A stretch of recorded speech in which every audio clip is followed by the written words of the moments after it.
Hello, Hero Collectors here. How's it going, everybody? Hope you all are doing fantastic. I know I am, and today we're going to be reviewing these three figures that came out across two releases, and I got around the same time. Now, the Drax and Moondragon 2-pack, I got a little late, but I managed to get a good deal on it. And then the Mini Comics Wave Adam Warlock, I got recently because it is a recent 2025 release. I figured I could do all three of these together in an Infinity Watch review. So let's start out with the odd man out, Adam Warlock. Alright, taking a closer look at Adam Warlock here. It's a pretty basic figure, and I do have one major complaint with him, but I will get to that here in a minute. His base body is the Vulcan mold, so if you have any other figure on that mold, you know what to really expect with him.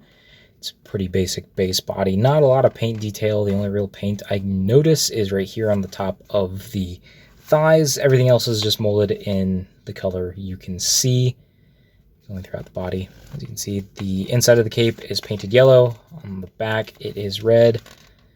I think the yellow is the paint. No, actually, the red's the... I don't know. One of them's the paint. You can see the little skull there at the collar. The collar goes all the way around, kind of hikes up. And then you get this rather gritted, angry expression with the figure.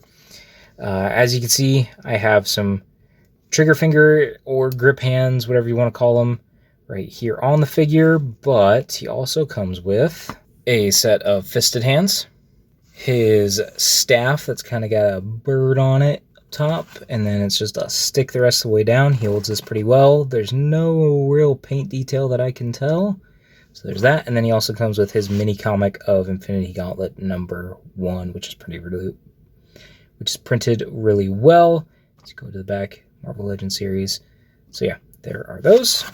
And then the last accessory is the Infinity Gauntlet. Now this is actually two pieces. This goes over the actual forearm here, and then this hand pegs in once you swap out the hand.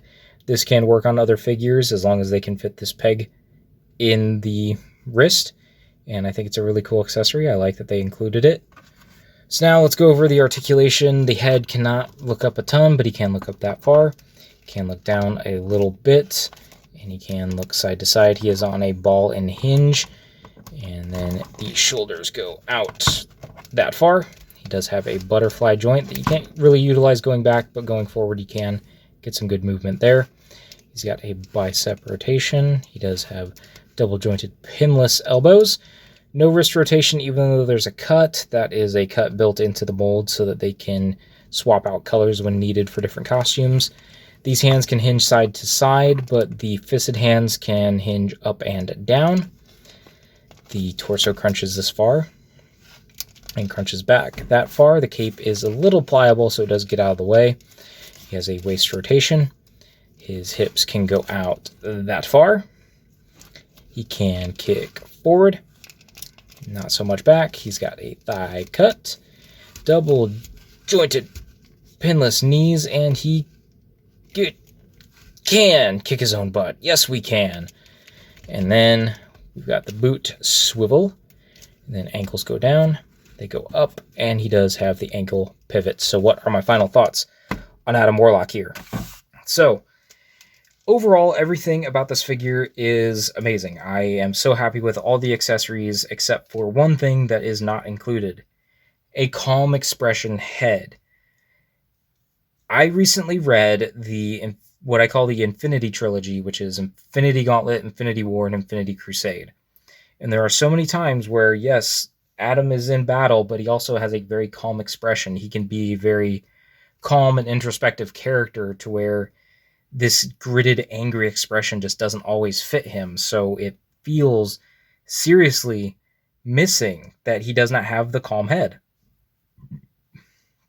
So much so that I went and took my old Adam Warlock from 2017, that's not the right costume, not the right look, but took that calm head and popped it on this figure for some pictures, and I think it looks fine, but it would have looked a lot better with a new molded head that fit this look.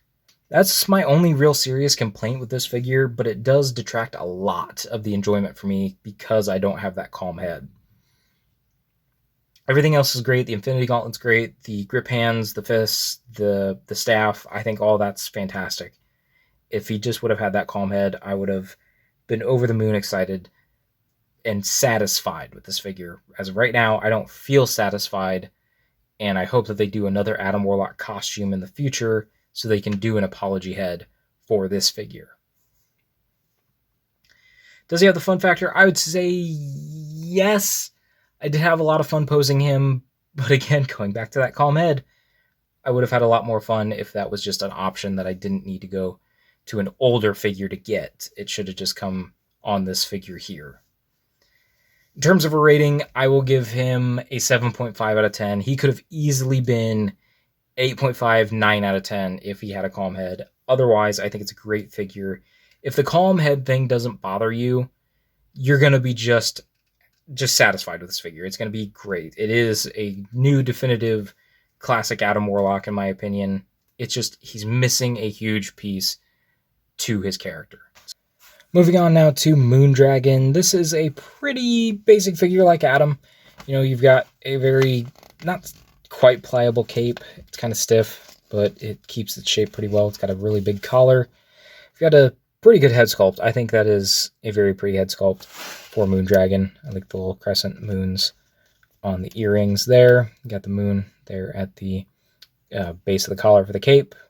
This costume I've given to understand is a more modern look. It's not quite her classic look, which would be a bit more revealing.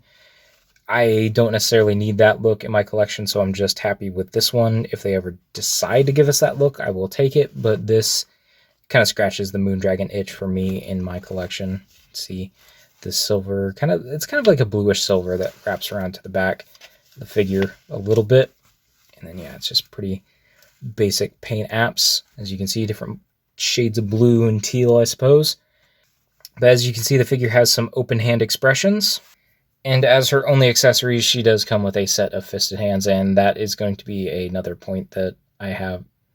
And that is going to be a point that I have to make about this figure, is that she doesn't come with any more accessories. But for now, let's take a look at the articulation.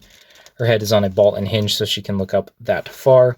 She can look down pretty far as well. She does have side-to-side rotation, and because of the way the head sits on the ball, it does get a little bit of pivot. And the shoulders can't go out that far. She has single jointed elbows that only get that far. I forgot to mention the shoulders can go up and back, but they run into the cape. All of the hands hinge up or down and up. And then torso, she has the basic female articulation, so she can kind of go forward there at that upper diaphragm. She can go back pretty far to the point where you can see some serious gappage there. She can tilt side to side and, of course, get rotation there. Her hips go out that far. She can kick forward pretty decently. Not much back. Thigh cut. Double jointed pinless knees. Can kick her own butt. And then no boot cut, but her feet point down and up a bit. And she does have some ankle pivot. So what are my final thoughts on Moondragon? So my biggest complaints about Moondragon are the fact that she doesn't come with any more accessories. The head that she has on the figure is great, but I would have liked to have seen one that's a bit more angry or strained, to where it looks like she's using her telepathy powers, or maybe even having a blast effect, or not a blast effect, but a telekinetic effect coming out of it. I would have really appreciated that. And I don't know what else, but mainly just an alternate head. That would have really brought this figure to life. I did try to do some poses where she was, using her powers or doing something. And while I did my best, I don't think it's as good as it could have been if they had packed more with this figure.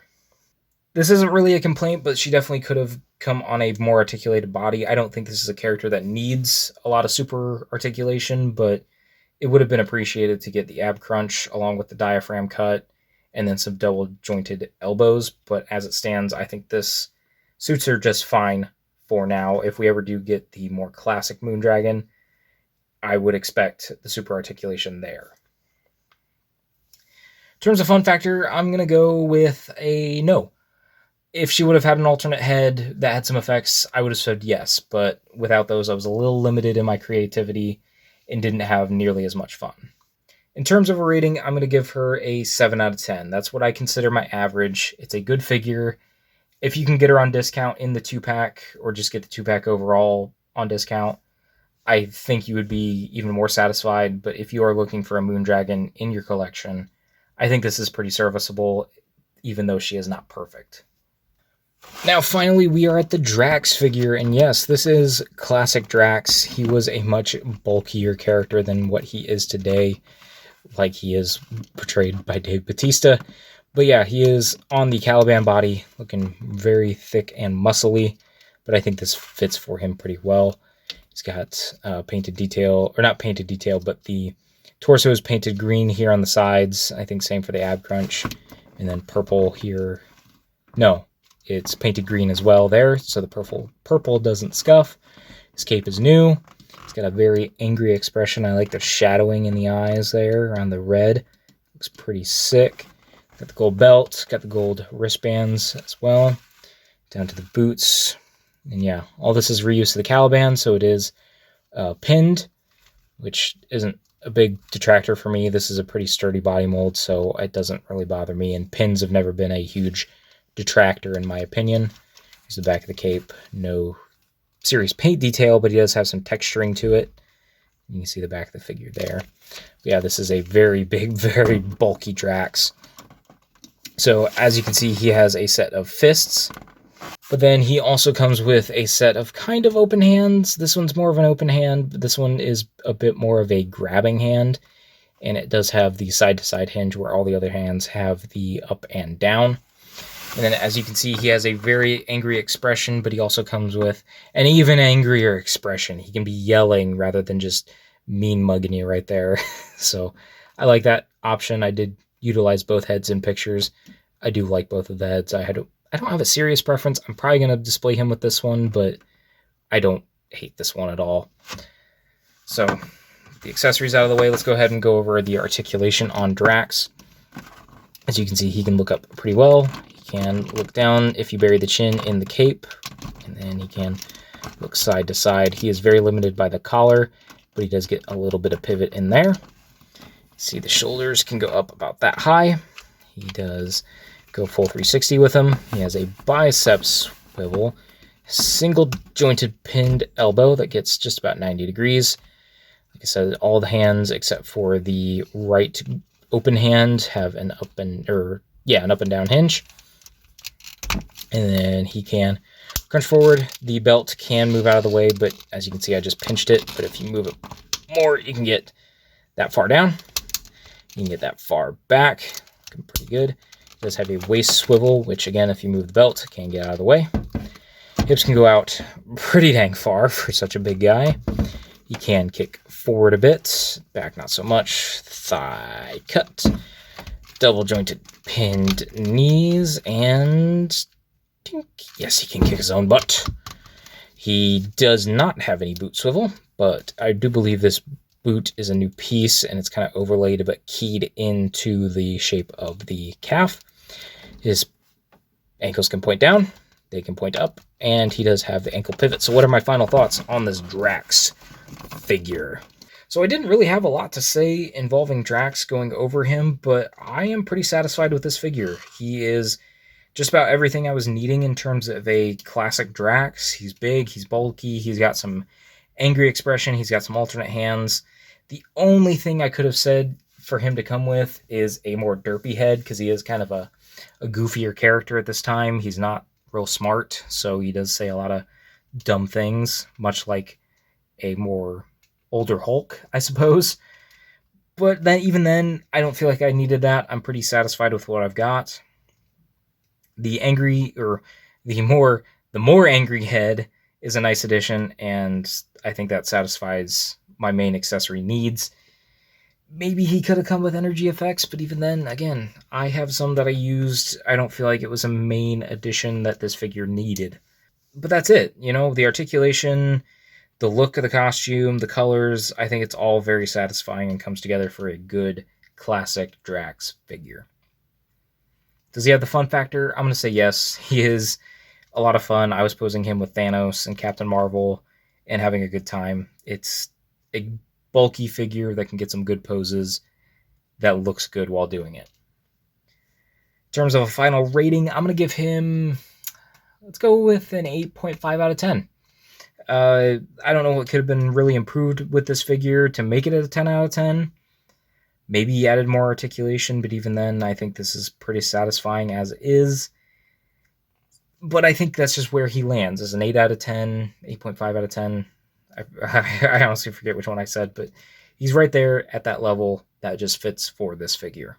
Alright, and that was my review of these 3 Marvel Legends figures, all branded under the Infinity Watch banner. Or I suppose I could say the Collared Capes banner, because I just realized all 3 of them have new collared capes. Anyway, let me know what you thought of these 3 figures in the comments below. Did you pick them up? Did my review help inform you about picking them up or not picking them up? While you're down there, make sure you leave a like on the video. Make sure you are subscribed, because I've got all kinds of reviews and other videos on the way very soon, so make sure you're subscribed to see all that. And with all that being said, I will talk to you all in another video, another post, another time.